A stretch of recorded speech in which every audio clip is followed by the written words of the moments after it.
কে আপনাকে বলল কবর এত মজা? কে আপনাকে বলেছে হাসর এত সহজ? কেন দুনিয়া দুনিয়া করছেন? কেন? ইউহিব্বুনা যুনুব ওয়া ইয়ানসাউনা তাওবা। তারা গুনাহকে মহব্বত করবে, তওবা ভুলে যাবে। ইউহিব্বুনাল কুসুর ওয়া ইয়ানসাউনাল কবর। তারা বিল্ডিংকে মহব্বত করবে, কবরকে ভুলে যাবে। এমন যুগ এসে গেছে। এখন আমার আপনার করণীয় কি? আমাদের করণীয় হলো নবী যে সতর্ক করেছেন ওই দলগুলোতে যেন আমরা না থাকি। যারা কবর ভুলে গেছে, বিল্ডিং বিল্ডিং করছে, তাদের দলে যেন আমরা না থাকি। যারা আখিরাত বলে দুনিয়া দুনিয়া করছে, ওই ব্যক্তিদের ভিতরে যেন আমরা না থাকি।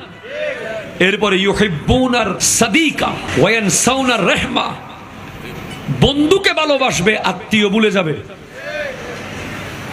রক্ত ভুলে যাবে, ফুফুর খবর নাই, বন্ধু বন্ধু। খালার খবর নাই, চাচির খবর নাই, গরিব বোনের কোনো খবর নাই। সারাদিন দোস্ত দোস্ত নিয়ে ব্যস্ত। আহা, এই অবস্থা বর্তমানে এসে গেছে। সেজন্য আমার নবী নাজির, সতর্ককারী,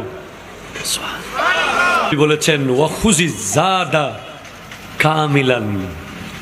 সফরের সামান ভালোভাবে নিয়ে নিও। সফরের সামান ভালোভাবে নিয়ে নিও। তুমি জানো সকাল থেকে রাত পর্যন্ত 26শে নভেম্বর কেমন কাটলো। আমি আমারটা জানি, আপনি আপনারটা জানেন না।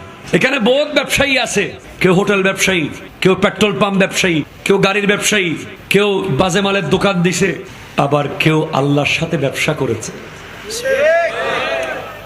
ফজরের নামাজটা সুন্দর করে পড়ে লাগেজে ঢুকাই দিছে। জোহরটা সুন্দর করে পড়ে লাগেজে ঢুকাই দিছে।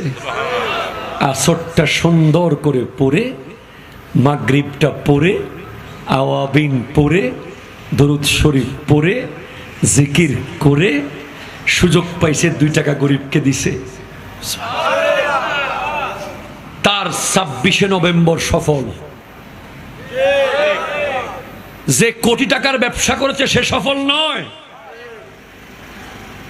যে 10টা আমল, নেক আমল করতে পেরেছে, একটা নেক আমল কবুল করাইতে পেরেছে, সে সফল।